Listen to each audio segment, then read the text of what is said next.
Swiper, selamat datang di Hai Farmasi. Yeay.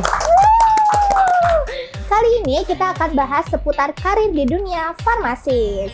Oke, ngomong-ngomong mau ngobrolin tentang dunia farmasi. Kak, aku lagi bingung nih, Kak. Bingung apa? Kita kan membahas karir, bingungnya apa? Nah, aku kan ini tuh udah mau lulus nih, udah semester akhir, udah mau lulus. Aku tuh bingung nanti aku mau kerja di mana gitu loh. Pas banget berarti ya sama yang mau kita bahas hari ini. Iya. Oke, jadi menurut Kak Mia tuh gimana sih nanti ketika kita udah lulus dari kuliah? Oke, sebelum aku bahas jelasin lebih lanjut nih, Badrun taunya ada apa aja sih karir seputar dunia farmasis itu? Kalau setauku ya, di dunia farmasi itu kan banyak ya. Dengar-dengar dari dosen, entah dari temen ataupun dari cutting itu ada yang di pabrik atau industri, terus di rumah sakit, ada yang di apotek. Lalu juga ada yang kerja di dunia pemerintahan dan ada juga dosen gitu. Nah, betul. Jadi emang banyak banget tuh tadi yang Badrun jelasin. Bisa di industri, bisa di klinis atau pelayanan, bisa juga di akademisi atau bahkan di pemerintahan ya. Nah, aku mau sedikit sharing nih pengalaman aku sebelumnya. Jadi, waktu aku lulus farmasi itu juga sama, aku pasti bingung dong karena bisa dibilang passion aku sebenarnya klinis. Jadi kayak orang-orang pasti mikirnya Mia itu anak klinis banget deh gitu. Tapi ternyata aku tuh ngambilnya industri farmasi kayak gitu. Jadi aku sempat kerja di industri farmasi kayak gitu. Nah, di industri farmasi juga pernah ngalamin yang di bagian QC, ke QA, bahkan ke produksi ya. Dimana 3 bagian itu kan bagian-bagian yang penting dan perlu apoteker di industri tersebut gitu. Jadi tuh 3 bagian yang pasti harus ada apotekernya. Nah, jadi yang meskipun dibilang katanya nggak passion, tapi aku belajar itu kan. Kita kan farmasi belajar semua, belajar itu ya dijalanin aja, dikerjain aja kayak gitu. Jadi tuh pengalaman kerja aku di industri. Jadi kalau QC pasti buat kalau Badrun suka sama analisis kimia. Jadi banyak berhubungan sama analisis kimia gitu. Nah, kalau di QA itu nanti banyaknya lebih kayak dokumen sih. Nah, tapi kalau dokumen berarti hubungannya juga nanti sama regulasi kayak gitu seperti apa. Kadang ngomongin GMP dan lain-lain. Dan kalau produksi nggak cuma tahu dokumen dan lain-lain juga, tapi harus tahu nih prakteknya. Karena kan kita juga bikin sediaannya kan di produksi langsung turun tangan dan harus bisa memecahkan dari masalah yang ditemuin pas lagi produksi obat itu di industri. Nah, kalau pelayanan itu juga banyak. Kalau klinis bisa di rumah sakit, bisa di apotek kan, bisa juga puskesmas atau klinik-klinik kayak gitu. Nah, 3 ini meskipun kayaknya sama kita bakal kerja di instalasi farmasinya, tapi tetap aja sih ada beda-bedanya. Pasti kan kayak di rumah sakit dia lebih besar. Terus kompleks masalahnya juga jauh lebih banyak dong kayak gitu. Nah, terus juga ya pokoknya kayak gitu intinya akan tergantung dari seberapa besar fasilitas kesehatannya kan. Jadi semakin besar berarti kompleks masalah penyakit yang dihadapin juga beda-beda. Nah, di situ Badrun yang pasti harus diperhatiin adalah gimana Badrun itu bisa komunikasi nih sama pasiennya. Kalau Badrun senang ngomong, senang melayani, berarti pas banget buat ambil klinis kayak gitu. Nah, kalau passion Badrun lebih kemana? Oke, kalau dari sejauh ini passion aku mungkin lebih ke pelayanan ya Kak ya, karena dari yang Kakak ceritain tadi gitu. Mungkin sebagai kakak yang udah punya pengalaman banyak nih, aku kan juga mau lulus, masih mau lulus. Skill apa sih yang diperluin ketika kita mau masuk dunia kerja gitu? Jadi mau di klinis ataupun di industri atau mungkin di pemerintahan, itu skill yang paling penting adalah analytical thinking-nya harus oke, kayak gitu.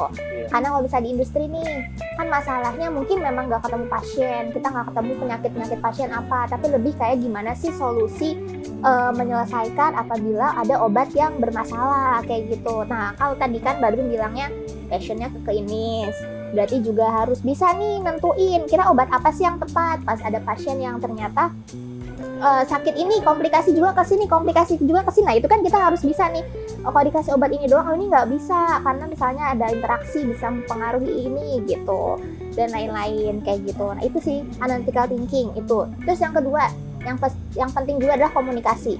Nah, dimanapun komunikasi menurut aku penting banget ya. Kalau kita nggak bisa komunikasi, jatuhnya bakal salah paham dan juga nggak akan sampai apa yang kita inginkan ke orang lain kayak gitu. Ya. Oke Kak, mungkin aku juga udah mulai ada gambaran nih dari jawaban Kak Mia kan tadi kan pengalamannya udah banyak banget nih. Amin. Lah dari cerita-cerita waktu kuliah gitu kan, dosen tuh juga banyak menyarankan kamu tuh kayaknya di industri aja loh gitu, karena kan di sana ada penelitian-penelitian, kamu juga bakal bisa explore lebih luas. Kalau enggak kamu jadi dosen aja gitu sih. Banyak yang nyaranin kayak gitu. Kalau menurut pandangan Kak Mia tuh gimana? Badrun suka penelitian berarti?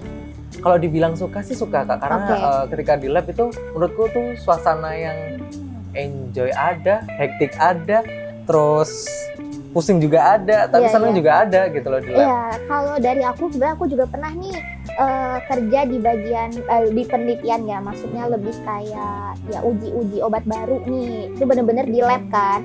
Nah balik lagi makanya tadi aku bilang passionnya kalau baru untuk mana, karena ada bedanya sih pasti, karena kalau di penelitian tadi yang Badun ceritain kan di lab katanya suasana enjoy, tapi buat orang-orang yang mungkin nggak betah tuh sepi gitu, mungkin di lab nggak terlalu mendukung kali ya, karena di lab itu kan harus konsentrasi yang penuh gitu ya, harus suka sama apa yang dia teliti, jadi dia meskipun sendirian dia asik tuh ngerjainnya kayak gitu sih kalau yang buat di lab menurutku seperti itu.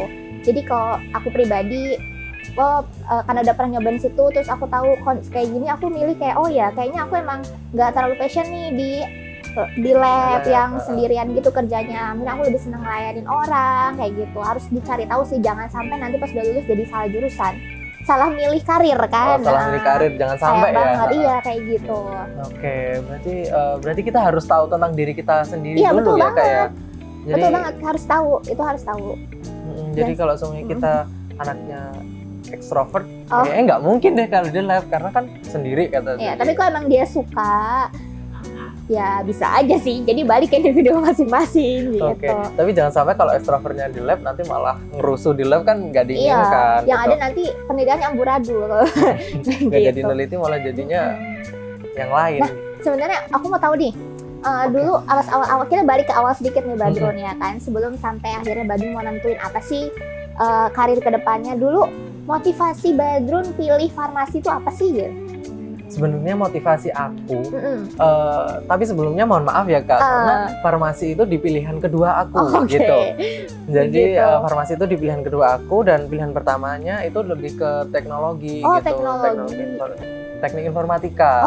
Namun aku nggak jodoh kali ya di teknik informatika, jadi aku diterima di farmasi kayak gitu. Tapi ya seiring berjalannya waktu ternyata farmasi juga seru gitu loh. Betul.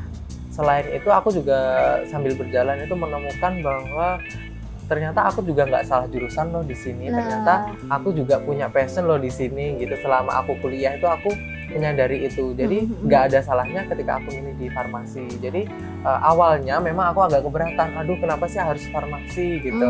Ya udah deh, ternyata pas kuliah dijalanin, ternyata asik juga, banyak ilmu-ilmu baru. Aku setuju gitu. banget ya.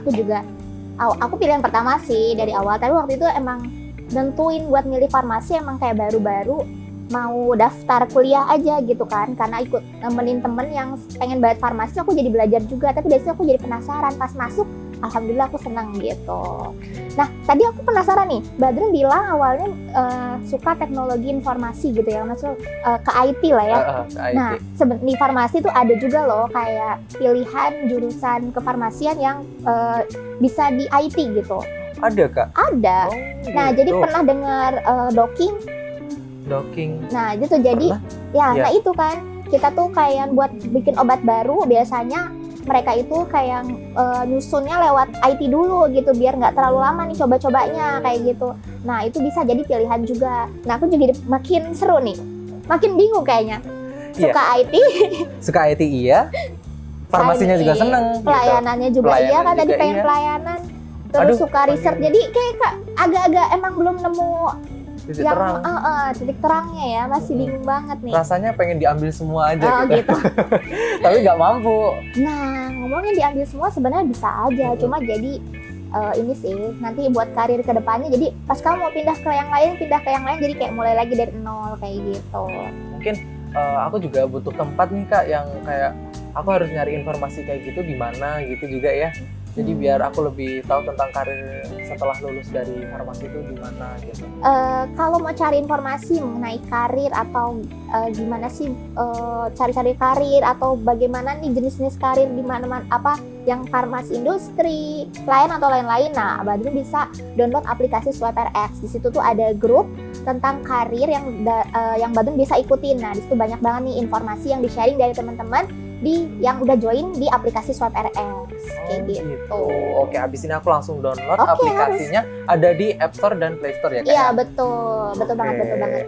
Nah, aku penasaran sejauh ini nih bekal apa yang udah Badrun siapin nih buat menjelang kelulusan? Ya. Oke, tentunya kalau bekal menjelang kelulusan itu udah banyak banget ya Kak, selain dari informasi tadi di yang karir bakal aku gali. Okay. Lalu juga aku mengembangkan passion yang ada dalam diri aku kayak gitu. Jadi aku udah mulai membekalin, kalau hafalan nama obat itu seharusnya udah dari awal kuliah ya, tapi aku sudah mulai itu dari awal. Lalu juga sering juga mengerjakan soal-soal karena kan lulus apoteker itu harus mengikuti ujian kompetensi gitu. Nah, ujian kompetensi itu kan materinya nggak cuma klinis ya, tapi ada industri, jadi emang harus tahu semuanya. Oke Kak, ini kayaknya terakhir deh sebelum kita berpisah. Oke, iya sih, karena kalau diingat-ingat udah lama banget kita ngobrolnya, Badrun. Iya, saking asiknya ya Kak. Iya, ya. betul. Oke, aku punya pertanyaan terakhir. Tadi kan udah ada gambaran dan aku sudah terbuka jalannya. Iya. Mungkin ada tips andalan atau tips jitu dari Kak Mia untuk nyari kerja? Oh, buat nyari kerja. Oke. Buat nyari kerja biasanya suka ada ini nih, informasi dari fakultas. Nah, itu jadi harus rajin juga update. Nah, cari-cari informasi dulu yang pertama itu. Bisa dari informasi di fakultas atau kamu bisa join aplikasi ya. Aplikasi bisa di-download gitu. Nah, buat cari kerjaan tuh ada kan, situ bisa kamu pasang pastinya CV kamu. Nah, kamu tuh harus tulis detail apa aja keahlian skill kamu yang kamu punya di farmasi, terus kayak organisasi waktu ikut selama kuliah kayak gitu. Terus apa aja lomba-lomba dan lain-lain, pokoknya semua skill kamu tulis di aplikasi itu buat cari-cari kerja. Nah, selain kalau udah dapat info, yang pasti kamu harus siapin surat lamaran kerjanya, CV juga harus menarik pastinya kayak gitu. Dan ya intinya harus bisa menjual diri kayak gitu. Nah, untuk beberapa industri ataupun pelayanan ada yang nantinya akan ada interview atau tes dan lain-lain. Nah, itu ya dipersiapkan aja dengan baik. Nah, satu lagi yang terakhir, jangan lupa harus punya koneksi yang banyak. Makanya tadi dengan ikut download aplikasi Swiper X, nah kamu bisa cari teman-teman lain nih atau yang lagi sharing pekerjaan. Jadi memperluas koneksi kamu kayak gitu. Oke, terima kasih Kak atas waktunya, udah berkenan ngasih bimbingan nih ke aku yang yang tadinya bingung dan sekarang udah terbuka luas jalannya. Oke, nah itu Badrun, semoga bisa menginspirasi ya dan jangan bingung-bingung lagi. Oke, tentunya Kak, baik. Nah, menarik banget kan pembahasan kita kali ini, Swipers. Menurut Swipers, ada usulan atau tema lain yang seru untuk dibahas di HHI Farmasi? Jangan lupa komentar ya. Terima kasih buat Swipers yang sudah nonton. Jangan lupa like, subscribe, dan share akun YouTube Swiper X Indonesia. Sampai jumpa di episode HHI Farmasi berikutnya. Bye.